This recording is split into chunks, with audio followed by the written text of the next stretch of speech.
Olá pessoal, tudo bem? Vamos resolver essa questão que corresponde à questão de número 14 do capítulo 19 do volume 2 do livro Fundamentos de Física do Resnick Halliday, nona edição.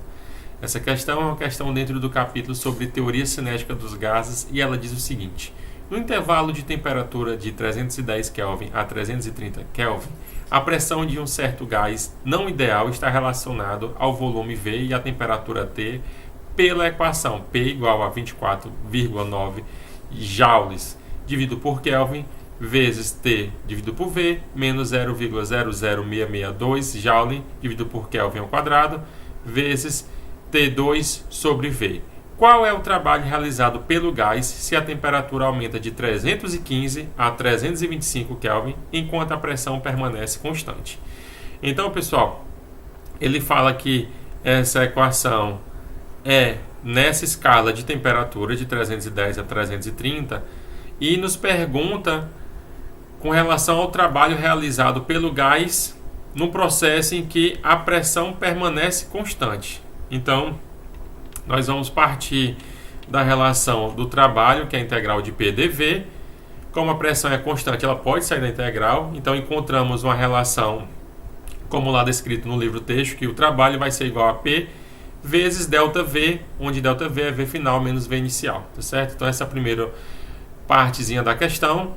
Com isso, com os pontos que a questão nos fornece, da temperatura inicial e dessa relação, então podemos isolar o V para cada uma das temperaturas. Então, teremos o V final e o V inicial correspondente às temperaturas de 315 kelvins na temperatura inicial, no instante inicial, e no estado final de 325 kelvins. Note que esses valores 315 e 325 estão contidos no intervalo em que essa relação é ok, de 330 de 310 a 330, tá certo?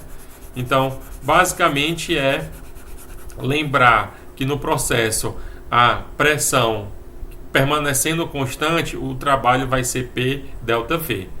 E aí o V final inicial é dado isolando o V dessa expressão, onde cada um dos casos, estado inicial e final, os P são os mesmos. E os T serão 315 para o estado inicial e 325 para o estado final, ok?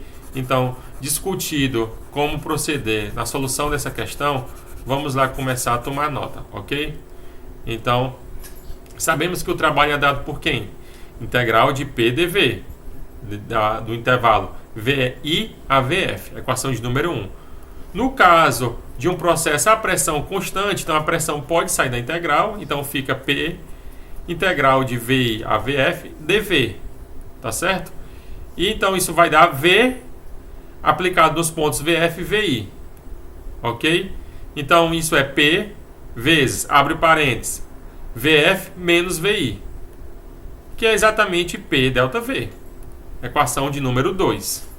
Então, essa é a relação que nós vamos estar utilizando e os volumes final e inicial vão ser encontrados a partir dessa expressão aqui, ok? Então, vamos lá. Então, de acordo com a questão, nós temos o quê? O estado inicial vai ser quem? Vai ser o correspondente à temperatura de 315 Kelvin e a pressão constante dado pela essa equação asterisco, ok?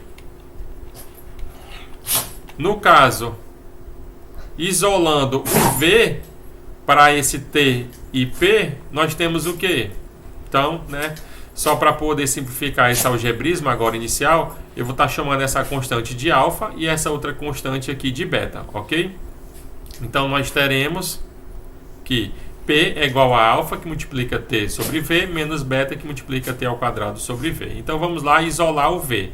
Então, isolar o V, eu multiplico ambos os lados aqui da equação por V e multiplicamos os lados por 1 sobre T, tá certo? Obtendo essa equação de número 3. V igual a alfa, T sobre P, menos beta, T ao quadrado sobre P, ok?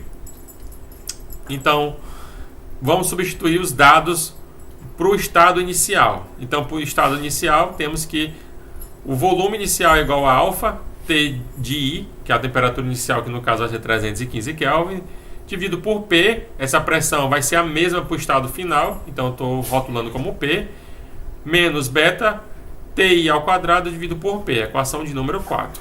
Então, guarda essa equação. Vamos agora para o estado final. Vai ser basicamente análogo a essa equação de número 4, mas trocando o rótulo de I por F.